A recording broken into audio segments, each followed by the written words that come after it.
As predicted, unfortunately, earlier in that game, it looked like Magnus was off to a 2-0 start. So apparently that slow start he had against Magsudlu and Artemyev was not to be the case today. And the smarter chess predictions are looking pretty accurate. Yeah, this is really tough. I mean, what more is there to say? You're playing Magnus Carlsen. He seems to be in really good game shape. He's come prepared for Maxime. Of course, Magnus Carlsen knows how strong a player Maxime Vachier-Lagrave is.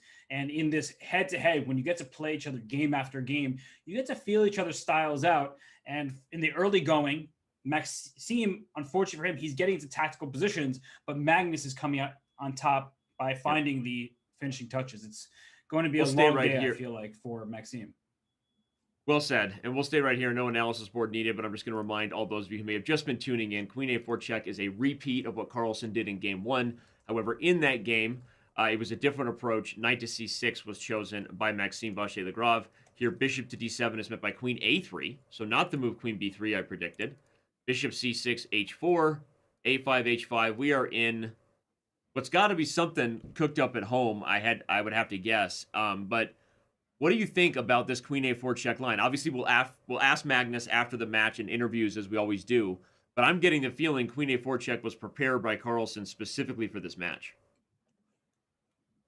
And the first thing I would do if I were to answer that question is I would want to go to the theory, the books, and see what move number is queen a4 check in terms of popularity. Because if it's not one of the top few moves, that's exactly why he played it. Maxime Vachier-Lagrave, one of the leading experts, if not the leading expert in the Grunfeld, alongside the likes of Peter Svidler. Now I want to get you out of your theoretical territory and challenge you just to play blitz over the board. Right. No, great point, and that'll be something that answers it, along with us just asking Magnus directly afterward, everyone. But I guess partly I was saying that, Robert, based on the time management that happened in game one. Although, as we look at this one, for those just tuning in, Magnus was up almost 2 minutes out of the opening in game one. Here, MVL has a huge time advantage, and look at Carlsen play the move queen a3 to queen b3 after more than a minute of thought. That's just an awkward shuffle. What are your thoughts on that, Robert? I think that Magnus really wants to play in the center, but he realized he can't do that with his queen over on a3, not doing all that much.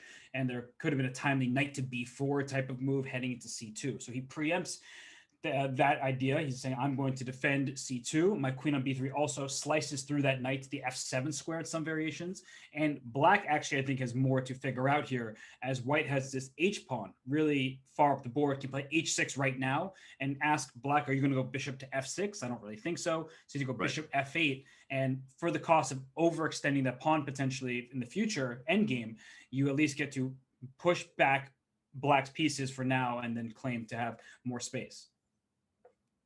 Yeah, well, he goes for it. He likes your decision. And note that bishop f6 could run into e4 and e5 tactics, right? A quick fork will be something you have to calculate, at least, whether it's possible.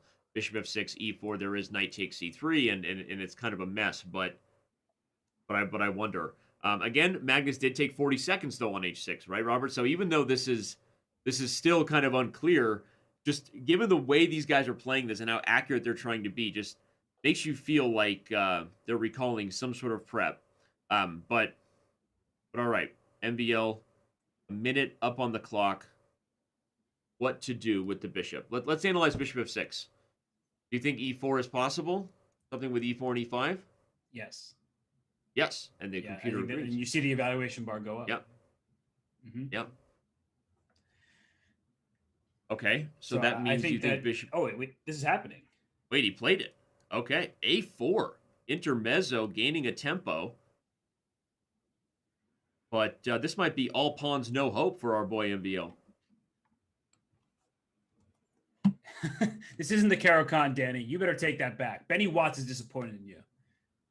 If you're a newcomer to the chess community because of the Queen's Gambit, first of all, welcome. Secondly, look forward to a lot more awkward jokes like that. All right, a4. The big issue... Wait. What happens on knight takes a4? Magnus is trying to figure it out right now. I'm guessing that the reason why knight takes a4 wasn't that great, even though that looks like a reasonable move, is probably queen to b4 check. I know now we're just talking about ideas here, but it allowed black to trade off the queens, which eliminates white's biggest threat of e4 to e5, hitting queen and bishop at the same time. Okay, let's analyze that real quick. Bring back the board because this is tricky and it may happen again. So, knight takes a4. You're saying black does what? Queen b4 check. After takes, knight takes. The knight is removed from the threat, hits c2, and the knight's hanging. And that is why we pay you the big bucks. I will tell you that. So, knight takes a4, not possible. Queen c2, knight c3. And look at Magnus calmly capturing back rather than going for the craziness that we were anticipating. He supports the center. Black plays e5 to prevent the fork. And, but it's closer to level than it was, but still feels like Magnus is getting the upper hand on the white side of these Grunfelds. Yeah, white has a big center here, so that's the really good news for him. He hasn't committed his king to either side. Now, at first, you may think, wait, white hasn't castled, but nor has black, and both sides, honestly, can go either direction. I think that the king side is the safest option for both because there are already some open lines on the queen side. So I think that white could even consider playing d5 right now. I'm just not sure if I want to release the tension of pawns just yet, because playing d5 gives black the c5 square and can have the center of the board remain closed. Right. So I do think that white's position should be better, but it's not easy to prove. Yeah, not as clear as maybe it was. I wonder if maybe Carlsen missed his chance instead of taking on c3. Maybe he should have played e5. Which was what you and I were looking at, and the computer tends to agree. So, interesting. He went for that sharp idea back here with e4, everyone, but didn't go all in with e5. Instead, took back, and black was able to keep it a little more level, as we see now. In fact, much closer to equal than what maybe it could have been. Yeah, and well, I don't know why, because I certainly prefer white's position, but I guess this is why. Immediately attacking and chipping at white center. And if you have to make a pawn push, then those bishops become really strong. Because right now the bishops are only restricted by the pawns in the center. If you have to play a move like e5, then look at the powerful bishop on c6. Yeah, well said. And he's just going to bring pressure to e4 and try to induce it. e5, he'll back up the bishop, and then you have to deal with light square tactics. Wow, knight e5. Now that I like. He's going for the dark squares. Look at the sack, everyone. The point is, if takes, queen takes, we shake and bake on the dark squares and maybe get some sort of checkmate attack. This is the kind of thing you have to be super careful of before you go all in. Time pressure is going to make this one a mess as well. Bishop b5, bishop f4. And look at the 2-minute advantage for MVL. Yeah, I wasn't even looking at the clock, but great point, Danny. You always have to look to see how much time the players have. But c5, rook b1 played very quickly by Magnus. And isn't there a problem down the b file? The bishop on b5 actually doesn't have any way to get defended because the pawn would like to go back to c6. If you go to d7, rook takes b7 is on the agenda. Actually, it's so funny. Magnus plays moves like that so fast, and all of a sudden MVL's like, oh, wait. Crap, shouldn't have played c5 because how do you defend the bishop? The position turns back around and white's in control again. Yeah, it's you're up time too, right? You're just like, oh, I should be doing great, and wait. There's just no way rook a5 is any good. Queen c3 comes to mind. Bishop d2 even better. What's he doing? He's sacrificing the exchange for what? Just down an exchange. Yeah. And if queen h5, e5 comes to mind for white to just cut off the queen from that bishop.